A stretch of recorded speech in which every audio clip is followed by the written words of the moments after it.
Hello, everyone, and welcome back to another DF Retro Play. I'm John, of course, and today we have a nice selection of Nintendo 64 first-person shooters to enjoy. But I'm not doing it alone. I am joined, thankfully, once again, by the venerable Audie Surly. Yes, I am still alive. I am in a different location, as you might see on this little camera feed that you see here. But Yes, indeed. I am in Canada at the moment, and will be here for a while. So we are setting up a new setup here. It will look a little bit better by next time. Yeah, happy to be back on the saddle and riding this N64 horse. We kind of did this a while That's ago, right. right? Because we did the N64 futuristic racers, which kind of defined. Exactly. It's interesting because the futuristic racers kind of defined one segment of the N64 success, I feel, and the FPS.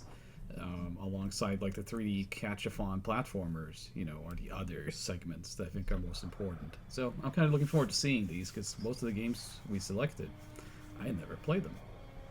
That's right, because we've obviously talked about some key N64 shooters on DF Retro before, GoldenEye, Perfect Dark, I just did Quake last year. Turok 1 and 2 are constantly mentioned, but not this and the other games that we're going to touch on today. This is, of course, Turok 3 Shadows of Oblivion, I guess it is. Yeah. Which is my least favorite Turok game, I would say. I never played before, but looking at it right now, at the story sequences, it's also my least favorite Turok game.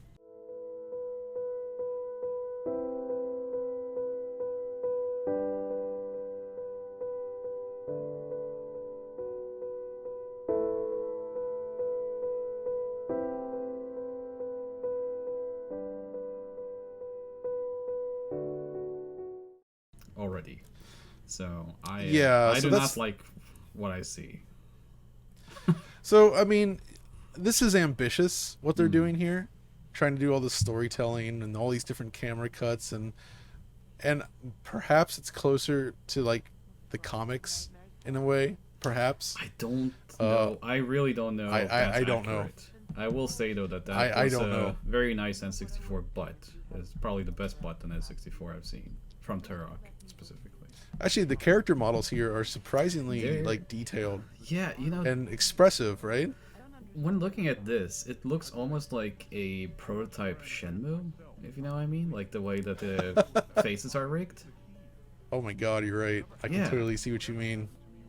That's It's not this- too bad. Like, I'll give them credit for that, right? The tech side of this here is pretty impressive, all things considered. I mean, it has cinematography and stuff that you didn't really see this too much in N64 because cutscenes. You gotta kind of to put this into perspective, right? Cutscenes had been relegated very much into FMV due to CD-ROM, PlayStation, that kind of stuff. And when we got N64 games, generally either those cutscenes were cut out or changed to still images. And so I think it's like true. this.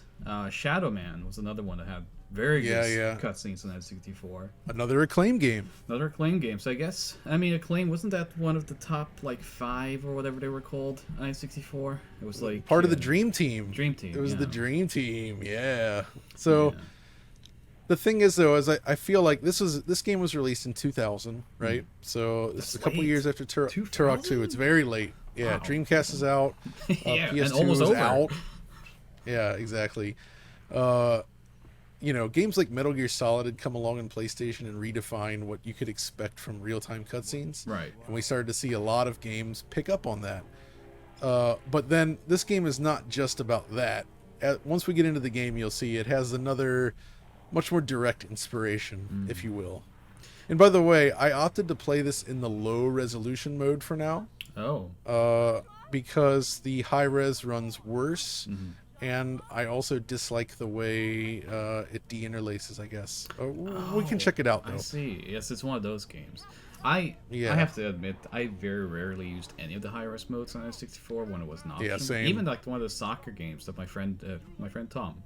My friend Tom was really into ISS from Konami, and I think the last one had like a high-res mode, and it ran like dog feces, and I just never got it.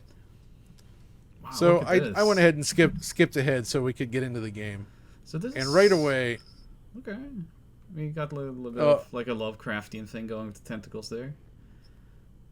So I guess when I first played this, I was immediately sort of taken aback by the theme change because this is nothing like this doesn't Turok, look right? anything like Turok 1. Instead, it's pretty obvious to me that these guys looked at Half-Life. Half-Life. I was gonna and they were say, like, this looks like Half-Life. oh man, we got to do Half-Life on N64. So this is interesting. And boy, they tried. They certainly tried.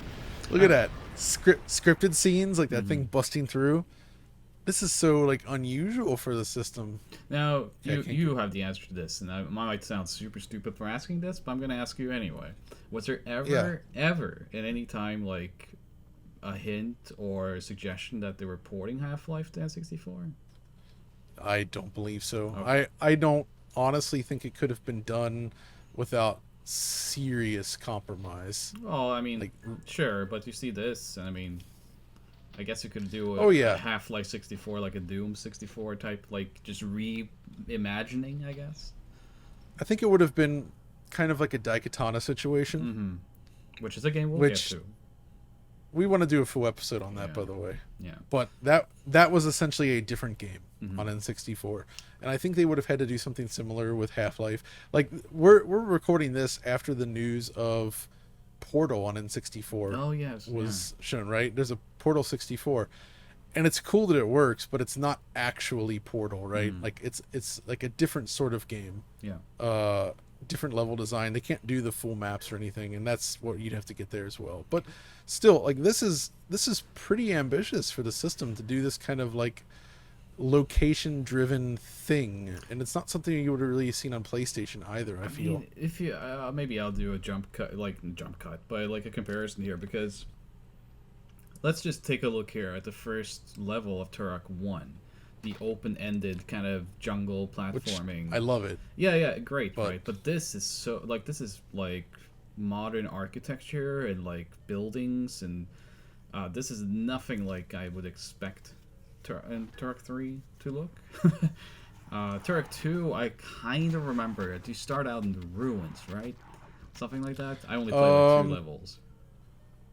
No, Turok 2, you start at the harbor, remember? There's that big open area with the water, and it's like the lighthouses, and you got to save all the children that are like, you always have to save the children. On Game Boy, it should be mentioned, I love the Turok Game Boy games, and we'll get to those one day, I think. But you always save the children in Turok. I don't know why. I got to admit, though, I haven't played this in years, right? And I always had a bad... My thoughts on this game are rather negative because it was not the Turok that I love, which is Turok 1. Nothing like it. But seeing it with fresh eyes, I can kind of appreciate what they're doing here. Like, it's not trying to be that style of game. It's its own thing, but I mean, the first trying to make a game like this, it's strong, right? Yeah, so the first impression with like those cutscenes. Oh, sorry, dude. Oh, he's a friend of yours? He says don't. Oh, yeah, okay. Huh. So they have actual NPCs. That's Half-Life Scripting. Exactly, Half-Life. So there's events, basically, scripted events going on with NPCs in the game. That's very interesting. And you got. You notice they have those loading times there, by the way, where it fades out for a second, you lose control. So he got captured by that. Octopusy Lovecraft. And there's his. Yep, there he is. And this is also very Half-Life. Yeah. Okay. It's almost looks like really Fallout too, like in okay. Oh yeah, the design. It's interesting. So this look at this. This is nothing like 1. Certainly, as I remember, 2 was very. It's not like 2 either. 2 has those big lizard men running around or whatever they are. Yeah. Dinosaur men. So exactly. The main thing here is that the classic Turok formula involves searching very large levels, engaging in combat, and sort of like slowly unlocking more of the game world. It's like a very simplified take on like a 3D Metroid concept, and that's what I love about it. Unsettling, that design there. I know, right? Looks good though. I say Fallout because in Fallout 3, if you remember, there was this gray men with like the tentacle tongues that walked on like 6 legs, and I had to turn the game off because I don't like spiders or anything like tentacly, so I couldn't play it because they popped up like right up in the screen for me, and I'd just be yelling. So Uh-oh. Fallout 3 couldn't finish it. So you can go into So look, the you can sewer. get down. Before we get into the sewer, maybe I should try out the high resolution mode. What do you Yeah, think? let's do it. I'm very curious about this. So if we pop into the menu here, What would you say is the general frame? Because I'm watching this on a stream. What's the general frame rate the game runs on natively for you? it's low, Okay. I would say. Okay. So what we have here, we're using the N64 digital for capture, by the way. So this is using Bob the interlace now. And actually, you know what? It doesn't seem to run that much differently. I think it's they famously said, the developers had said that they built this game without the expansion pack first and foremost because they wanted to ensure it ran well enough on a regular N64. And it does. It runs better than Turok 2. Yeah. I would argue. Wow. Because that game runs terribly. But this is, this is not super smooth. But for N64, I mean, this is the same year as Perfect Dark, which also ran really terrible. badly. People don't remember how bad that ran, especially like when you get like Chicago stages and stuff. Yeah, it's like basically unplayable at that point.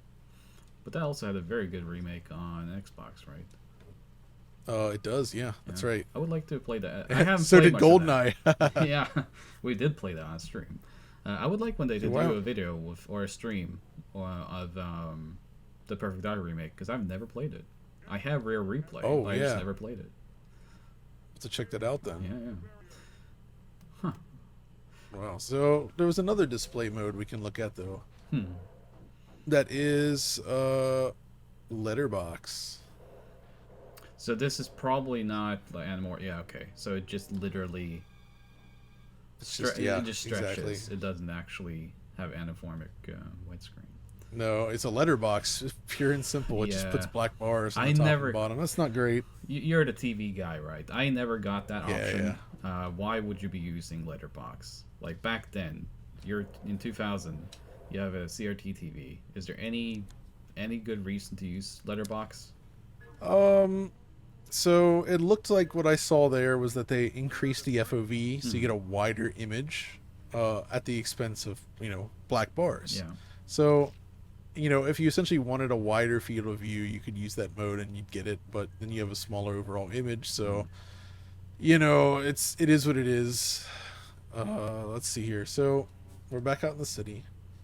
This is actually pretty large scale. It seems to be quite ambitious. I don't know how it plays, but I mean, it controls well enough, like an N64 shooter. An N64 controller is pretty okay for first-person shooters. Now, here's a tough question for you, because it is kind of double-sided, but do you think this game would have had more of a chance if it wasn't called Turok 3? Yes. Yeah. 100%. I think that was the death knell for it, I feel. Yeah. Because I think this is a lot of potential just looking at it. But despite what I said at the beginning, with the terrible first impression of that cutscene, despite the butt, that cutscene just made me like, oh, I don't look at this. But seeing the game itself, I'm more intrigued. But to me, it feels too much of a departure. Even if you're a Turok fan, I guess we do have a Turok fan on staff. I guess we should ask Mr. Alex Battaglia what he thinks of this game. But this, to me, doesn't look, feel, or sound like Turok whatsoever.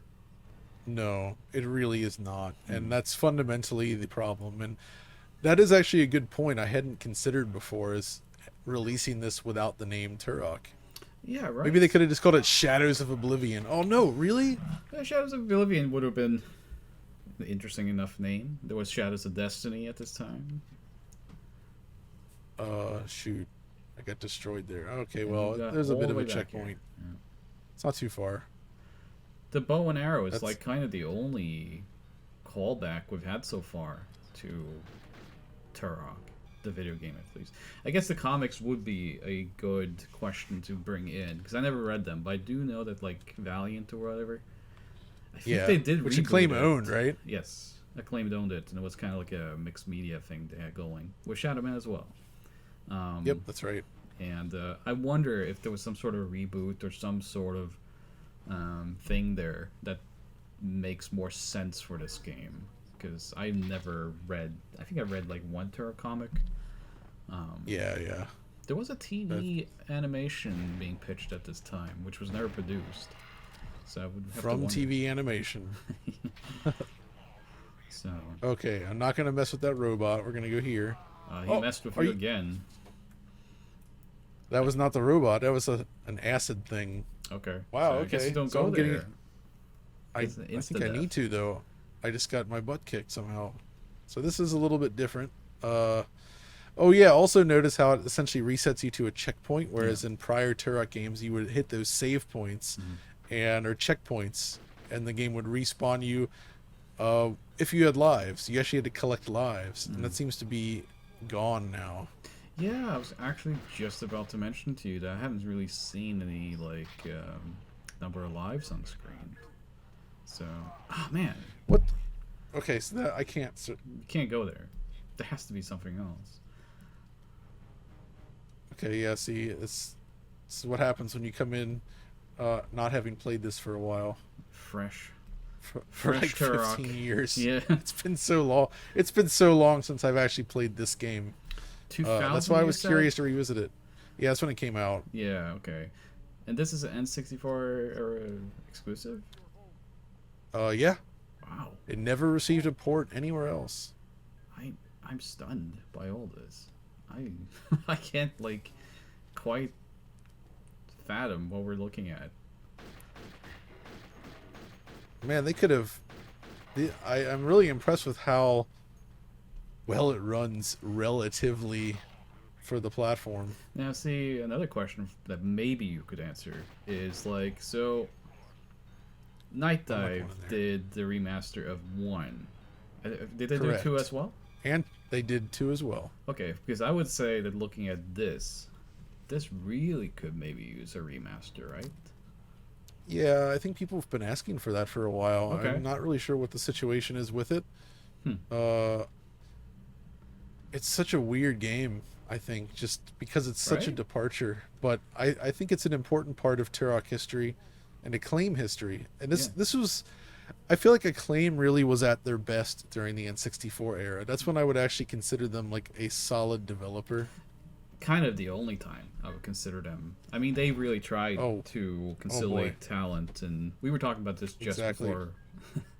We just talked about this right before recording, right? But like, Acclaim had all these studios under them during this time. It was like Salt Lake that made the wrestling games. Yeah, yeah. There's this, which I think you said was Atlanta, Austin. It's Austin. Austin, In okay. Texas. Yeah. All right, so Austin, Texas. They were previously Iguana. Yeah, that's right. And so they were having all these teams consolidated down to do production on either Dreamcast, PlayStation, N64. They had Acclaim Sports, if you remember that. That was like their sports label. Oh yeah. And they did good enough Exactly. sports games. The wrestling games are not great. They did WWF No. Warzone, Attitude. They did the ECW, Oh, the ECW games. Those are Hardcore Revolution, and Anarchy Rules. So, and those are not great. except for it doesn't. Anarchy did not rule in that case. No. And they would go on to make the Legends of Wrestling series on next gen consoles from that engine. So this is a real pickle then. I don't remember what to do here, and going either down this alley or into this door is instant death. Let's try it. oh, look at that. See, look at that. Splat. Okay, I think it destroyed it, but there's another one behind there. Why on earth does it kill you so fast? That's ridiculous. So that was the way. It's really punishing for some reason. Yeah, you have to stand to this. There's another one. Oh, these guys are bad, man. I'm guessing this fright- is a it's frightening. checkpoint, though. Hopefully.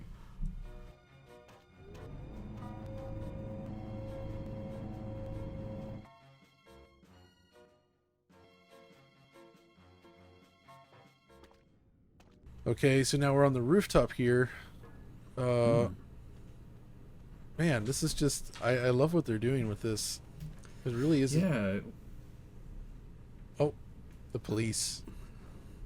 this is very Perfect Darky, yeah.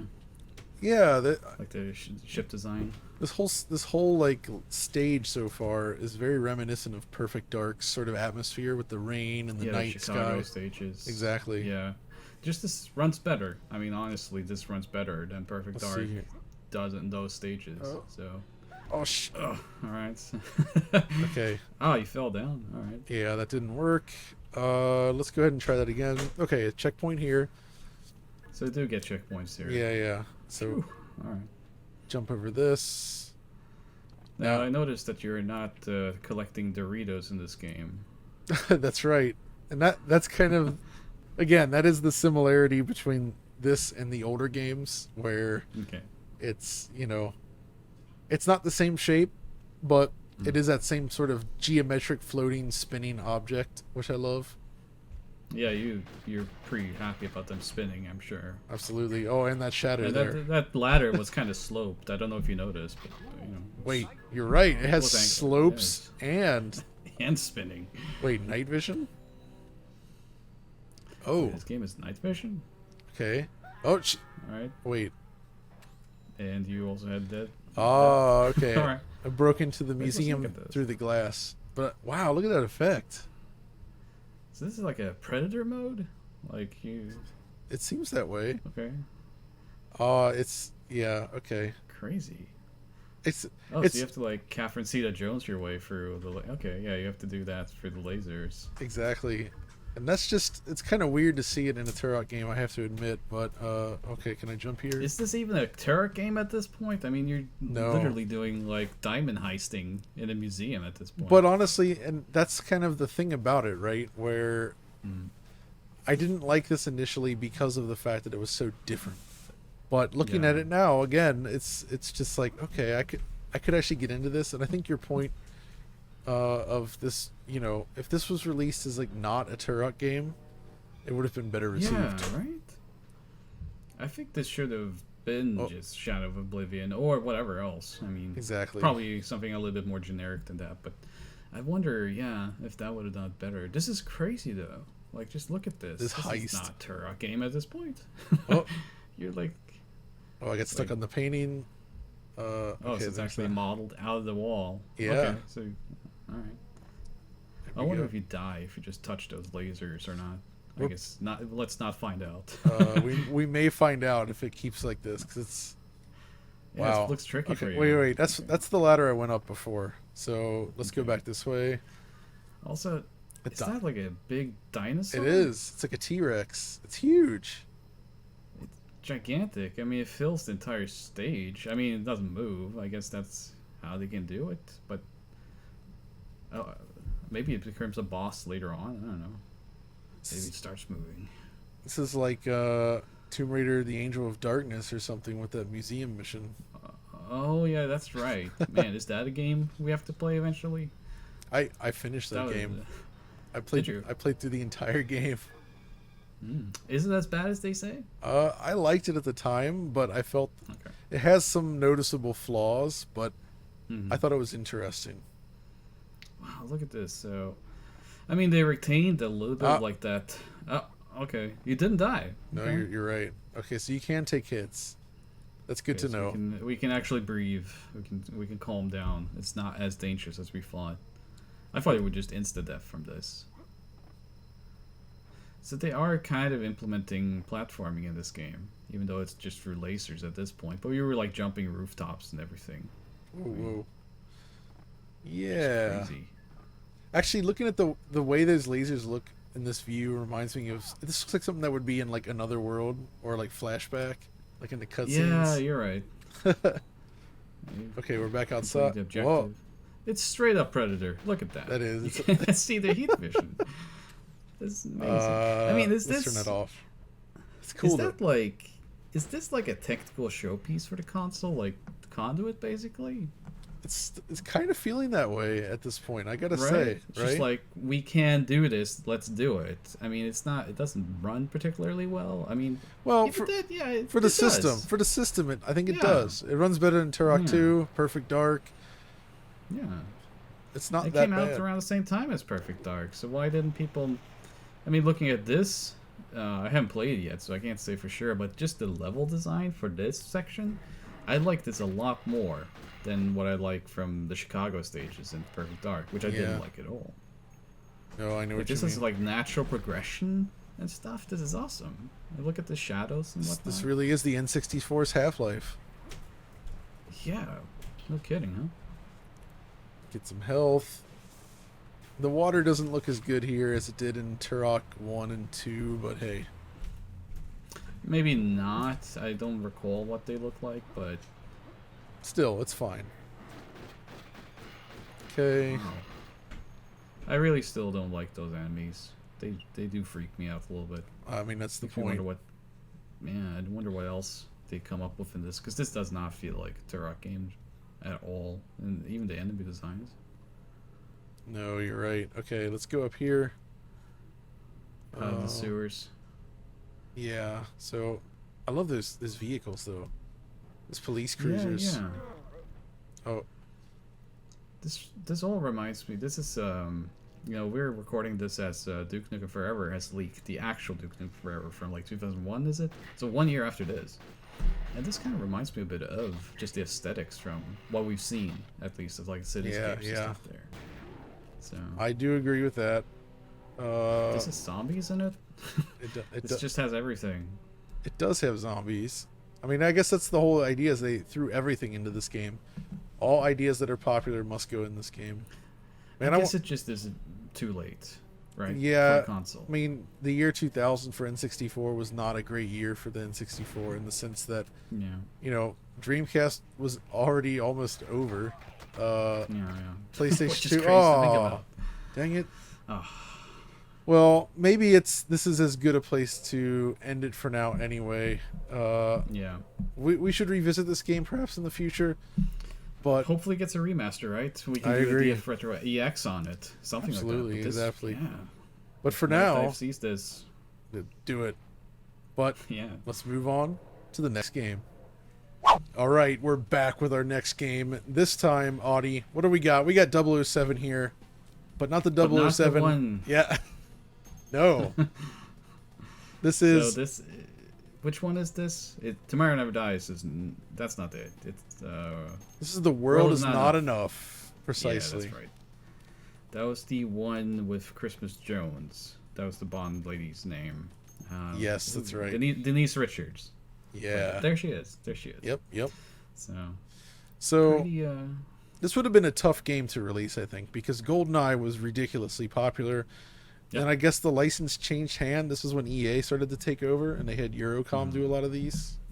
Yeah, Eurocom, man, they worked on a lot of those 007 games. They did a GoldenEye remake on Wii, all that stuff. Wow. I've only played this a few times. I remember because I think like most people, like after GoldenEye, you bought the next Bond game, and they. I think it was pretty much a tactical decision to make this another FPS, right? Yeah, exactly. They kind of had to do it. It's right away though. What's interesting is that it doesn't have a control scheme by default, at least. That's anything like what we were just playing or GoldenEye. Okay. Well, I guess it actually might. And also, look at this. This has more scripted events and stuff than GoldenEye already. Yeah. I think this too, maybe similar to Turok 3, is trying to take a page from the PC space and stuff like Half-Life again, because this is super Half-Life-y, if you will. Although look how she like rotates with you always. Like, yeah, it's like a 2D. It's like a 2D sprite. element, but in 3D, it makes no sense, right? Okay, good. Good afternoon. They're very polite. Well, this is a bad way to start the game. Yeah. Do I go this way? Say, oh, there it is. It's a tutorial. How to open doors. Okay. Oh, okay. So you need to get your actual. It's just a like day in the life of 007. You have to do the boring parts as well of his job, like get your security deposit. Okay. Wow. Okay. This is fascinating. I've actually never played this game before, to be honest. This is the first time I was curious. I played it because my buddy, again Tom, Tom was really into N64, and he bought basically all Mission Impossible, all these games. I remember he bought this, And there was a lot of excitement around it because we had just seen screenshots in N64 Right. magazine, and it looked like the next GoldenEye, right? That's what they tried to make it look like in the screenshots and whatnot. But Exactly. I do kind of vaguely remember that we got bored with it, which is not a good memory to have. Right. This is very I mean, it's interesting what they're trying to do here.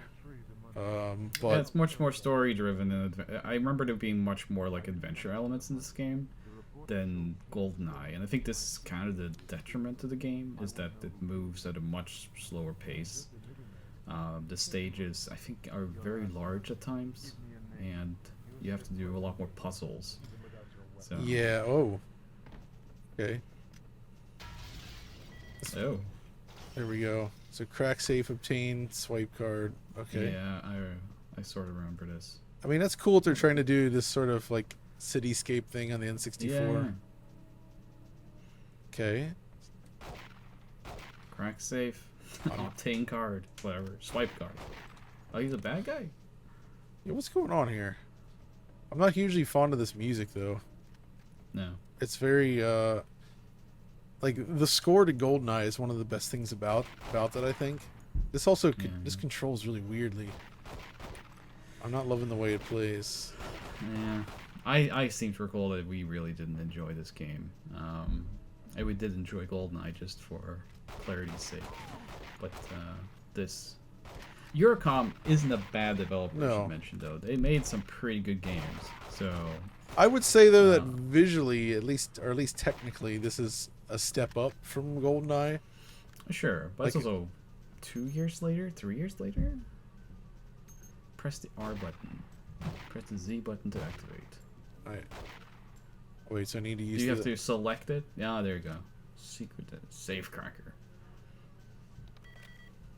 Okay. Security swipe card. Obtain swipe card. So you Okay. I did nothing. there's a swiper there on the door there. Where? You obtained on the door behind you. I think there's a oh no, it looked like it was like a swipe machine on the door. Guess you gotta find a door to use the card. So how do I actually get back to my weapon here? There it is. Oh, there you go. The Wolfram. Is Wolfram a real weapon? I'm not a gun guy. Okay. Question. Wow, so this is slightly confounding, I must admit. Mm. Like I see what they're trying to do here, but so Well, they did it.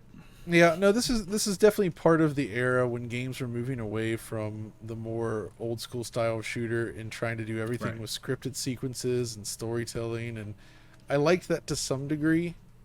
Wait, Oh, we gotta shoot that guy. wait, what's going on here? Oh, what? Avoid civilian casualties. He was shooting at you. Abort the mission. I'm not sure about this. This is pretty boring. I can see why. Yeah. So they're trying to do something that feels more ambitious than what they could deliver, and it's kind of chaotic. Oh no, really? I think this was fairly panned, as I recall. I mean, they kind of set themselves up for it by being so close to GoldenEye by not being so close to GoldenEye, because the expectations were like a sequel. Yeah. And this is not a sequel to GoldenEye. At all. No. Let's see how fast I can quickly get through this part again. Now that we know what we're doing. Makes me wonder. Back in the day, I was pretty good friends with the president of Eurocom. His name was Neil Baldwin, and he started out his career doing music for NES games. Wow. And he took over Eurocom. I don't think. I know he worked on N64 games. So I wonder if he worked on this. I mean, we can't see the credits obviously yet. No, that's right. Yeah, Neil is a wonderful guy, and yeah, probably we'll get him on the show sometime to talk about his history with Eurocom. So. Oh, okay. Oh, he's shooting at you? We need the safe cracker. Aim at that thing. Safecracker. Okay, you got security card. Do you have like an objective list somewhere? I think it just popped up on there on the screen actually. Oh, okay. Okay, now we're going back down Now the you have elevator. to run by that guy, I guess. Yeah, I can't shoot the police officer. No, even though you can shoot at you. He definitely will. Okay, get out of the way, dude. Okay. I'm out of here. Is that how you're supposed to do it? Just run for your life? No. So what am I doing here? Okay. Objectives. Complete. Avoid Avoid civilian casualties. Collect survivors. I need to go to the vault, wherever this is. It's probably down here somewhere. But I He's can't. gonna like run after you. It's so annoying. Okay, so let's see. Wait, I was already up in the elevator. What's in here? Okay. Staircase. Huh. I do like the locations a little bit though. How the locations are set up. I mean, there's a lot of doors and a lot of rooms, but Yeah, no, they're obviously, oh, it's this place. They're obviously trying to like build an environment here, and I can respect that. It's cool to see like an actual location like this in an N64 game. look at the light coming in from the windows. Did you see that? Oh yeah, that kind of like what they kind of do. Yeah, it's. I bet that's gonna look really bad on YouTube though. Oh yeah. I mean, it looks bad on just my feed. Ah, there's this thing. Swipe the card. There you go. I'm imagining people watching this video screaming at the video like, "You're supposed to do X or whatever." Yeah. Oh no. Well, he shot that casualty, not you. Yeah. I mean, that's just the nature of these Let's Plays. First time Let's Plays is that every expert's gonna watch you and expect you to. So what are you doing here? Now you're in this room. So I did the You're thing. supposed to- Did I? No, you have to get Oh. collect Sir Roger's money. So what is this room then? Is this not? This is like security, I guess. Yeah, or like a data bank. Maybe you have to like hack the computers. Oh boy. Can you activate? Can you activate any of them? Anything? Oh, I Oh. don't. Okay. The laboratory. Sorry, sir. Yeah.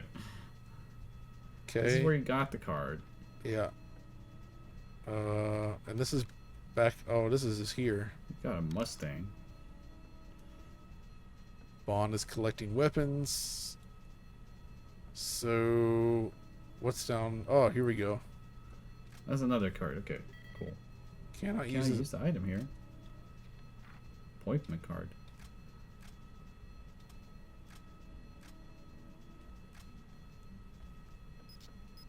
Oh wow, look at that.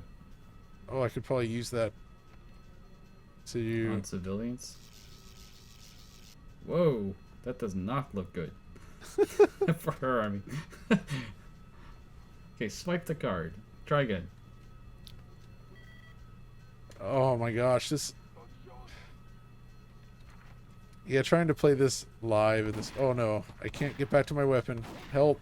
Use the card on him. Hit the like throw the card at his face. Like Gambit. Wow, that looks terrible the way they did that. I don't. Okay. Oh, you have a dart on the key?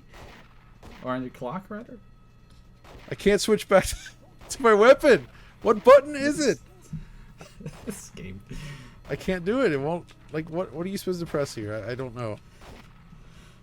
Okay, let me check the options. You know, these the world might layered. not be enough, but I've had enough of this game. Oh. Hey, there's a graphics menu. Well, let's What's check in the that out. graphics menu? So next weapon. Okay, I was pressing this. Hold A. Yeah, the dart. Shoot the dart in. Oh, there you go. So the problem is they do a bunch of layering on the buttons, and it's okay. Graphics. Oh. High. Oh, this. Okay, this has that too. Okay. But it's not high res. High? It's high color. It looks like performance took a dip from it, though. It did, but it does look better. I think. Okay, so are they confusing high res for high color? I don't understand. Oh, look, it gets rid of all the graininess and such. Yeah, yeah. So it is actually like I need to investigate what video mode this is on the N64, but it looks noticeably better. Huh. They're basically not using the extreme dithering that would normally be used in N64, which is what was causing all the graininess here. And the But speckle. But boy, it's killing the frame rate. Yeah. What was the other mode? Was it just normal, high color and standard? I think so. Let's look. Standard. Standard. Yeah, you can What about immediately. aspect ratio? Wow, yeah, there's quite a difference in terms of that. Mm-hmm. You can do widescreen, normal. Okay. So we have widescreen. Oh, high color. it's anamorphic widescreen. So it's Cool. oh, okay. So they're doing some advanced stuff here. That's cool. But this is definitely a game where just walking in like this, not having played it, it's not going very well. And see, isn't that like just the perfect sum up of why this doesn't work as well as GoldenEye? Because GoldenEye, you can just pick up a controller, walk forward, shoot, and you're gonna finish that first stage. Yeah, and this isn't exactly satisfying to control or play. That's part of the problem. Is it's just Oh, look at that. it doesn't feel good. Can you shoot him with a dart?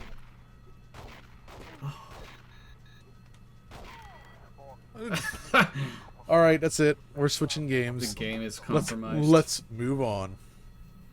All right, we're on to game 3 of 4. This time, we're doing a game that I have looked at on DF Retro in another episode, but I thought it would be fun to actually sit here and play a little bit of it, as we just did, just to wash the taste of that last game out of the mouth, you know? Yeah, Quake 2.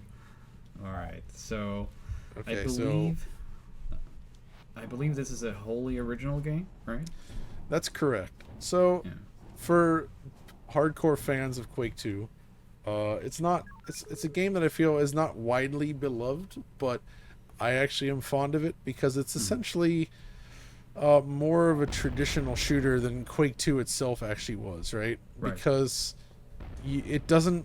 So Quake 2 works with a hub system normally, and this doesn't really have that. This is a bunch of single levels that you play in a linear fashion, and each level is self-contained. That's really interesting. I always thought this looked kind of unlike any other N64 game. Yeah, it really does, doesn't it? Yeah, it just got- runs differently. It just looks differently, right? It's pretty impressive, actually. I mean, it looks suitably like Quake 2 running on a PC with a 3D card, but with its own sort of quirks. Like, it doesn't have animation interpolation, for instance, so like the animation looks really choppy. But It's very interesting underwater too that they're doing that deformation. exactly. Oh yeah, that. So that was something that we saw in the older Quake games more, where the whole screen would sort of do this. This is how it worked in software Quake, but when they switched to GL, they had to make changes to the way this worked, the view warping. But they were able to they were able to replicate that on N64. Yeah, quite impressively, I have to say. It looks good. Shoot the barrels to make them explode. I always like the kind of low frame rate Actually. on the reload animation. Man, I thought so. For some reason, when doing N64 games, I actually feel the need to use inverted controls. Ooh, I think it's because you heard because it here like, first. I think it's the N64 games always default to that somehow. So Yeah. when I'm holding an N64 controller, that's what my brain wants to do. And it's not that way in any other system or device input, right? It's just N64. Did you also look at the PlayStation 1 port of this? In I your did. video? Yeah, and that 'Cause one's that's also more, different. so that's more like the PC game in terms of design, although it does have this specific level in there. But then other than that, it's like the PC game, but it's rebuilt in its own new engine, and it's pretty darn impressive. But this one is unique. Yeah, I always found these two ports really fascinating. Even though I'm not a big Quake guy, I mean, I'm not a big FPS guy, but No, that's I always just found them super. This and like, I remember being so fascinated by Doom 64. Oh yeah, that's Like, amazing though. yeah, and it is truly amazing. I was a huge fan of it back when it came out, and I was super happy that they did such a great job with that remaster Same. because that and PlayStation Doom was always my favorite Doom. And Absolutely. I don't know what it is about these FPS games where I don't play most of them, but I find them so interesting when ported. I guess it's just because the technology is so different on console from PC at the time that you see so many differences. Whereas now, I mean, it doesn't matter anymore. No, you don't get this anymore. There's no reason to do it where you have this bespoke versions, but I do miss it. It was interesting. Oh yeah, for sure. I really miss it. So it makes for good DF Retro episodes. Whenever there's a difference between versions, we can do comparisons. Exactly. So here we go. This is a wholly unique level, specific to this version. The rest of the levels pretty much are as well. It also has more of an ambient soundtrack rather than the hard rock stuff from Sonic Mayhem. Yeah. Now, So, was the soundtrack to this done by Aubrey Hodges? Actually, Yes. maybe that's something I need to look up. I don't know off the top of my head. I am curious about that because it does sound like an Aubrey Hodges score. Fantastic composer, especially for like the ambient kind of scary stuff. Yeah, like exactly. Doing, just incredible. Really doesn't get the credit they deserve, I think. I tend to agree. But I in think this the age people of that vinyl know release and that stuff. know, right? Yeah, if you yeah. know, you know. I think that's one of the first conversations you and I had getting to know each other. I think we were at the Mexican restaurant, and we talked about Aubrey's work and just kind of like, man, people really don't understand how good that is. And as I was mentioning, like in this day and age with all the vinyl releases, that music makes sense on vinyl. That's the kind of music we should have on vinyl rather than all these like other soundtracks that don't get CD releases for no good reason. I agree. Yeah. I'm not going to go into that rant right now. I need to stay calm. I need to Keep the blood pressure down, dude. Yeah. Doctor's orders. But Exactly. But I would love for those soundtracks to be properly preserved on physical media. Yeah, same. I agree. They are on Man. Bandcamp though. Worth supporting. I mean, it's interesting because it's not the kind of music you just listen to for like, I want to get into this music. It's more just like, it's something that's very atmospheric and moody. Which is probably why back then it didn't. I think Doom on PlayStation got like a promo soundtrack release, but it's probably why they were never released like straight up. Was that like they're very atmospheric, but they do make for good nighttime drive music sometimes, depending on your mood. Absolutely. Depending on how your day has been. Exactly. They can be very therapeutic. Also, they already give you the grenade launcher right here in level 2. It's fascinating. Uh-oh, I'm doing bad here. The particles, or the smoke and particle, everything is kind of interesting here. It's just like singular dots, basically. Yeah. So the particles look pretty similar to Quake in general, and they're using the Quake stuff. Oh man, it's actually... there we go. There you go. I can't get through there though. So, but that's like a preview of where to come. Another staple of a great classic FPS designs, giving you a little preview of Exactly. things to come. There Now, we go. Quake 1 was on N64 as well. It was Quake 64, and that's that one is true to the PC original, I would say, and it's a very, very, very good conversion. It's really, really good. N64 is so interesting to me, just because like it depends on who talks about it, but a lot of people will just say that it didn't have many games and this and that, but when you look at the whole library, there's so many fascinating and amazing games on it. Yeah, I Not agree. just for Nintendo's first party support, but like stuff like this. Yeah, exactly. That's the thing. The N64 era is very unique, and it's arguable that it doesn't hold up as well as like what PlayStation Saturn has, and I kind of tend to agree with that. But I do enjoy, I enjoyed looking back at this and just seeing what developers are trying to do in 3D at the time, and it's Especially with the N64 digital. yeah, exactly. That Which makes is it even better. it makes it look super crisp.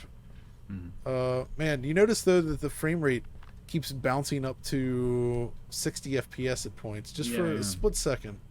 There's the portal. So you see the level itself is relatively constrained, and that's kind of what I like about this game. Each level is not too large, but it's a good size, and it's fun. There we go. Yeah, it's really And they have fascinating. a little world map here where you move from level to level, which is actually kind of reminiscent of Doom 1, really. So, You know what's also interesting about the N64 is the amount of like American support for the system compared to like Japanese. I think you and I were like, you and I have this very fascinating hobby of ours where we go through late era sports games on all systems. I love it. Yes. Like NBA games on like Genesis and whatnot. Yeah. I think we were doing this with, when we got the N64 digital. We did this with the EverDrive, and we just noticed, especially like Acclaim and Midway. Remember Midway? They had like tons of games on it. There's so many, dude. Yeah. So many. And we were just like, man, you know, some of the best support came from American developers on the N64. It's really a change of times for Nintendo to see that kind of support, because Super Nintendo, it's still pretty bad when it comes to most American developers. Exactly. There we go. See these little light flares up there, by the way? That's kind of fun. Light sources. It's like little light halos. That was all the rage at the time, thanks to Unreal. Yeah, Perfect Dark had it. Oh yeah, Perfect Dark as well. So, but are these like faked? I mean, these don't look real. Like, oh yeah, it's just a sprite. Faked in, right? It's just a sprite, and they fade it as you get closer to it. So that's clever, though. That's clever. It's a cute little thing, but it works. Get some armor. PlayStation struggled with that stuff, right? As I recall, at least. Yeah, it doesn't typically work that well on the PlayStation. No. There was a game we did play. I wonder if it was Argonauts, like Alien game or something, where we did see a lot of that, like light sources and stuff. Oh yeah, was that Resurrection? I think so. It's a game we'll get to. Yeah, the dual stick one. Yep. First one, I think, for FPS. Yep.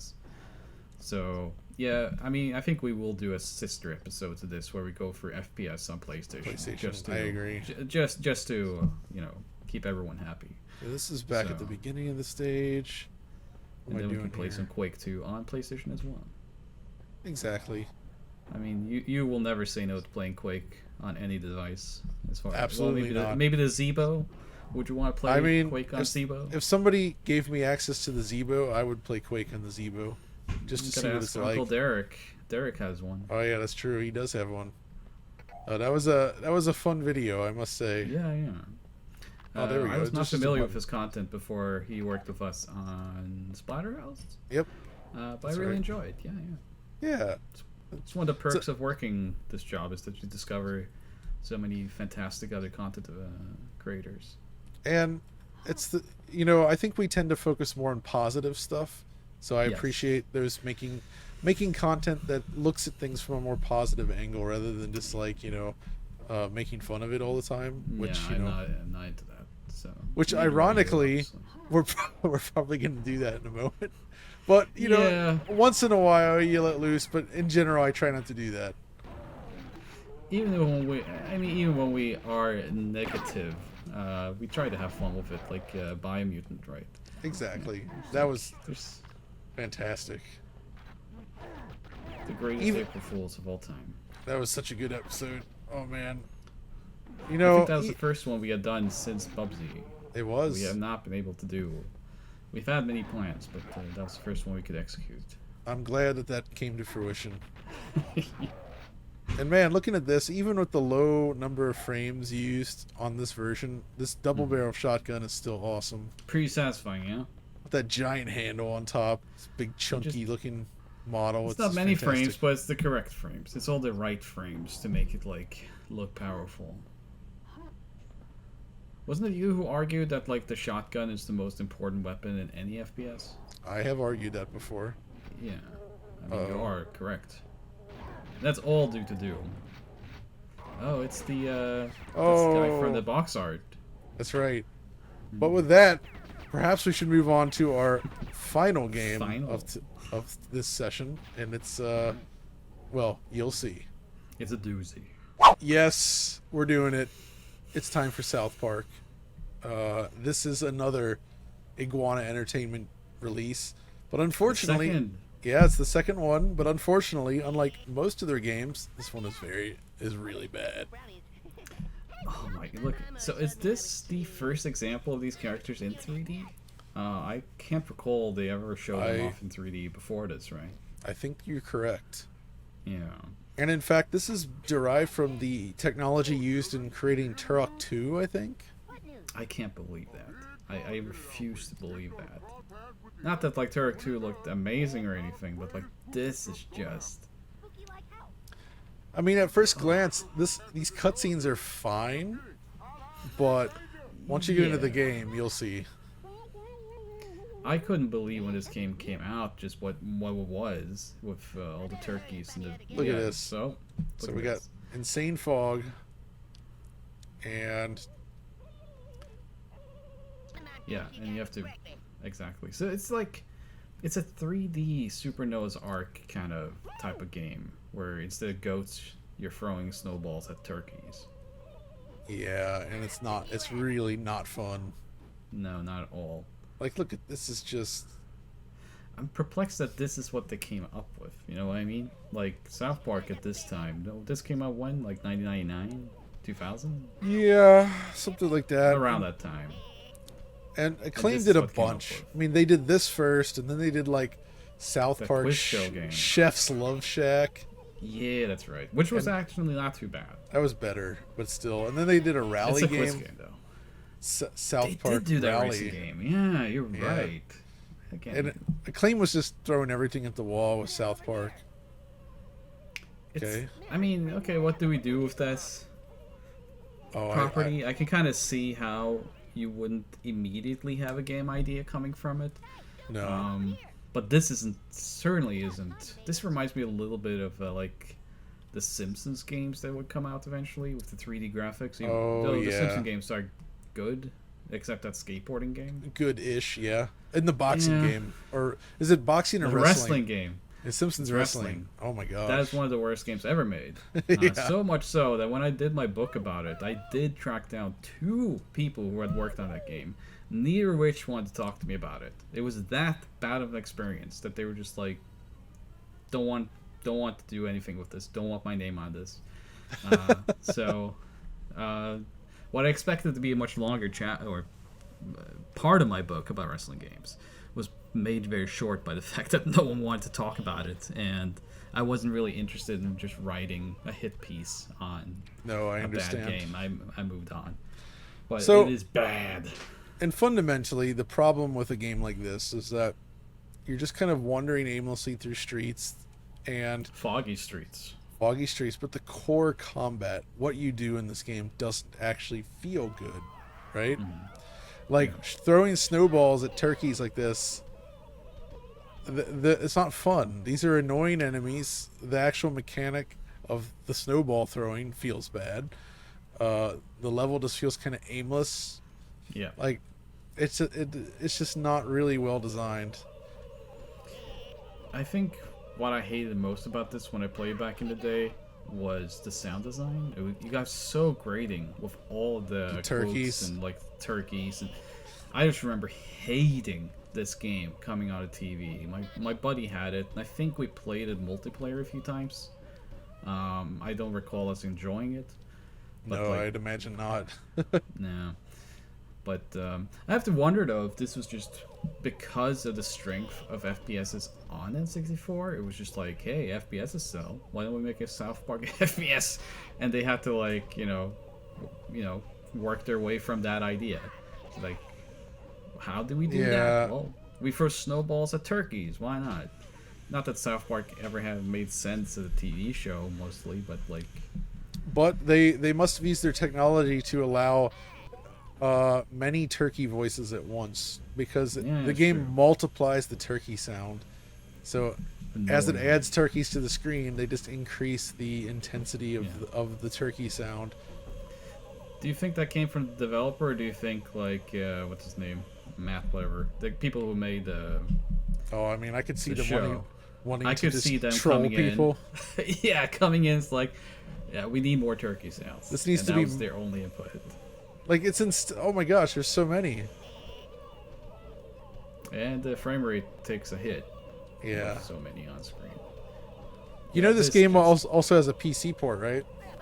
Does it? I never knew. It I does. absolutely had no idea. And I guess we need to get some comparisons on screen then, but I would guess that it runs pretty flawlessly based on the fact that it's geometrically so simple. It was fine. It was the same like they brought Turok 1 and Turok 2 to the PC, and so this made sense. But not Turok 3, that did not make it to the PC. Ah, so is that maybe why we haven't gotten a remaster of it yet then? Possibly. Possibly related. Possibly, really. Hopefully we don't get a remaster of this. Of this? Yeah, if we do, I'll be very disappointed. I don't think we need to resurrect this game. No. I regret suggesting it for this episode. I mean, I was just like, FPS is on N64. You were like, Quake 2 when Turok, and you were mentioning all these games that potentially could be good. And the only thing I could come up with was like, isn't South Park FPS? And naturally, Yeah. what is this? It's a bear. It was. Were you a big fan of South Park at this Oh time? yeah, I mean I enjoyed the show back then a lot. Yeah. It was fun and fresh. And so I did play this game when it was new, and I regretted it. I did play the PC version first. Oh wow! Because I was you were more one of those people. I was more of a hardcore PC guy, but I still enjoyed some of these games. I like Turok, and I knew it was related to that. If I I regret correctly, you it. can switch kid, right? I don't know if they have any differences between them other than the quotes they make. Or is it different level? I forget. I met them. I collected them. I just seem to. I feel like you could switch them somehow. It doesn't matter. There's no difference between them, other than what they say. See, the Turok games actually have level design. There's like purpose between where you go. Although Turok 2 got a little, the level design's interesting, but it's a little bit too far. This is literally you're just running straight. This is stupid. Until you get to this wall. Yeah. Oh. See, look. There's been exactly one enemy that's not a turkey so far. Well, do we know if it was an enemy though? Isn't it just like random like wildlife? I think you can actually avoid them. Yeah, I don't think you have to get the goats. So, but this is bad. This is bad. Yeah, it is. And I don't exactly. get it. It really, got to commend Ubisoft eventually when they took over. Not too many years ago, I guess 10 years ago by now. But like when they did those hole fractured or something. Yeah, exactly. I forget the names of them. Yeah, those names. I remember playing them at E3 when they were revealed, and being quite impressed by the fact that they replicated the show that closely. I got the humor right, and they're like RPG games, right? So Yep. I guess that in the end was what they were looking for, was just doing a RPG game with all those characters. And those turned out good, I gotta say. Yeah. This though, Not so good. But you just know now that you said it, this is gonna suddenly get like a remaster on Steam. Just like out of nowhere, it's there, and we're magically just like, we get a remaster. And then you're gonna get all those people coming out of the woodworks that's like, oh, I love this game. I played it every day. If you're watching this, I would love to know, did you like this game? Please let us know. Yeah, in and the why? comments. And why? Let us know in the comments why. There we go. Is this the it? finish line? Chef's Love Shack. There's the Love Shack. Yeah, man, that quiz show was way better than this. I remember actually enjoying that. So This, not so much. 136 turkeys I had to kill? My goodness. No, I don't want to save. No way. Episode 1, Stage 2. I bet it's more the same. Yep. It's pretty much the same, yeah. I remember it. Sev. It has a different time of day, though. Okay, at least we get the chef. Yeah, at least. Lots of voices. It's a cartridge game. Yeah. Turok had the same, Turok 3 and Turok 2 actually, so technically Turok 1 also had, I am Turok. That's right. But wow. This is... Okay, and then it's just, here we are. I'm surprised this game, if this was newer, would have tower defense in it. What do you think? Yeah, I think so. Tower defense against these turkeys. It's just so foggy. I mean, this is like the epitome of an N64 game. It's just like all this fog, all this nothingness is just like simple geometries, fog, and nonsensical enemies, right? I think only one of them. I think it's a psychological thing, right? Where like you don't really see where you're going. Everything looks the same, but these enemies can be anywhere, and the annoying noise they make, and just the way they attack you, like it creates an unpleasant sensation. Unpleasant is basically key word for this whole experience. I do like the sky though. That's fun. Okay. The sky is okay. But I would say that like the number of turkeys on screen, despite the frame rate taking a dive, is somewhat interesting. Yeah. Not much, but there's something. I'm desperately trying to just cling on to something here. Exactly. Oh, you do have arrows where to go. Yeah. That's also like a great example of level design, right? When you have to put a big red arrow just in the middle to tell you where to go. That was the problem with Perfect Dark Zero on Xbox 360. It's the mother turkey. Okay. Oh yeah, that's right. The tank. Oh my gosh, really? Oh my goodness. I mean, so the show was juvenile. Yeah. Let's not pretend like the show was any highbrow humor. But when I see games like this, I feel like they overdo the childishness in a way. Yeah, like, yeah. This sort of stuff, it's like that's the whole joke, and I don't feel like in a TV show that would be necessarily the whole joke. Exactly, that's the problem. Oh no, here they come again. Bohika. Everywhere. Bend over, here it comes again. Oh, this is atrocious. I'm feeling like it's a racing game. Yeah. Was that N64 as well? South Park Rally. Okay. It is. Wow. The world of what I wish I didn't know. South Park video games. And is that it? Like the Rally game? Is that the last one until the Ubisoft games? Or is it like some PS2 games I don't know of? That's a good question. I feel like that was about it, because Acclaim was the only one doing this, and then Acclaim went under, and it's like nobody was doing South Park for a while. Games, at least. So we've played 4 games today. Of those 4, I would say Turok 3 surprised and impressed me the most. Yes, by far. Quake 2 is a known quantity, and I appreciate that version. So that would be number 2. The Bond game, there's something to it, but it's not really immediately appealing or interesting. So yeah, I think bad first impression. Maybe we should sit down sometime, just play it on our own time, not have the stress of recording it, and maybe it gets better.